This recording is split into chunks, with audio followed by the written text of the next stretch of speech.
Hi, இது வந்துட்டு ஒரு தேவையில்லாத விஷயம் தான். ஆனால் இதை பற்றி நான் பேசியே ஆகணும். லவ் பண்ணுறவங்களாம் நல்லா நல்லா கேட்டுக்கோங்க. லவ்னா என்ன தெரியுமா? You should love your partner in their language. அதாவது ஃபார் எக்ஸாம்பிள் வந்துட்டு உங்கள் பார்ட்னருக்கு வந்துட்டு ஃப்ளார்ஸ் பிடிக்கும் அப்படின்னா பொக்கே கொடுத்து லவ் பண்ணுங்க. டெடி பேர் பிடிக்கும்னா வாங்கி கொடுத்து லவ் பண்ணுங்க. இந்த மாதிரி அவங்களோட லாங்குவேஜில் லவ் பண்ணும். இவன் சின்ன குழந்த மாதிரி டெடி பேர் வச்சு சுற்றிட்டு இருக்கா, பொக்கே எல்லாம் நான் வந்துட்டேன். This is not my love language. உங்கள் லவ் லாங்குவேஜ்லேயே லவ் பண்ணுறதுக்கு பேர் லவ் இல்லை. அவங்க லவ் லாங்குவேஜுக்கு போய் லவ் பண்ணுறது தான் லவ். ஏன்டா இப்படி பண்ணுறீங்க? This goes both sides. ஓகேவா? ஒரு டாக்டராக இருந்துட்டு என்னை என்னென்னலாம் பேச வைக்கிறீங்க. கவுன்சிலிங்கில் உட்கார முடியல நம்மளால. மேம் இவருக்கு வந்துட்டு என் கண்ணு நான் வந்துட்டு ஒருத்தர் இருக்கேன்னே வந்துட்டு தெரிய மாட்டேங்குது.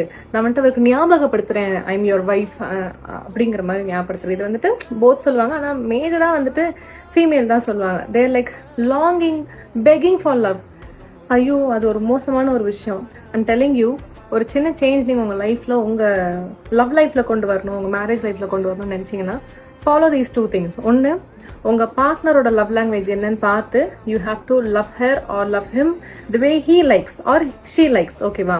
அவங்களுக்கு என்னென்னலாம் பிடிக்கும்னு பார்த்து பண்ணுறது. ரெண்டாவது, மேக்கிங் யுவர் பார்ட்னர் பெட்டர். அதாவது உங்கள் ஒரு ரிலேஷன்ஷிப்குள்ளேயோ ஒரு மேரேஜ்குள்ளேயோ வரும்போது உங்கள் பார்ட்னர் வந்துட்டு ஒவ்வொரு ஸ்டெப் பெட்டர் ஆகிட்டே போகணும். வேர்ஸ்ட் ஆகிட்டு போகக்கூடாது. அவங்களோட மென்டல் ஹெல்த் ரொம்ப ஹாப்பியாக இருக்காங்கிறது நீங்கள் ரீசெக் பண்ணிகிட்டே இருக்கணும். நான் வந்துட்டு அவள் ஹெல்த் பெட்டர் ஆக்கினேன் அப்படின்னு சொல்லலாம். இல்லைனா அவளை கெரியரில் வந்துட்டு பெட்டர் ஆக்கிட்டே போனேன். I was guiding her, not helping her. So இந்த மாதிரி ஒரு பெட்டர்மெண்ட் வந்துட்டு 2 பேரோட லைஃப்லையும் இருக்கான்னு பாருங்க. வேர்ஸ்ட் ஆகிட்டே போயிட்டு இருக்கீங்களா, ஹெல்த் வைஸ், ஃபினான்ஷியல் வைஸ், எல்லாம். அதாவது உங்களோட க்ரோத் வந்துட்டு மேலே ஸ்டாட்டிஸ்டிக்ஸ் மேலே ஏறுதா இல்லை கீழே வருதா அப்படிங்கிறது you have to check. You have to recheck on your partner. ஓகேவா? நம்ம நல்லா இருக்கோம், நம்ம ஒரே வீட்டில் வந்துட்டு ஒருத்தங்க மட்டும் நல்லா இருக்கோம் நினைக்கக்கூடாது. 2 பேருமே நல்லா இருக்கோம், 2 பேரும் மென்டல் ஹெல்த்தும் நல்லா இருக்கான்னு தெரிஞ்சுக்கோங்க.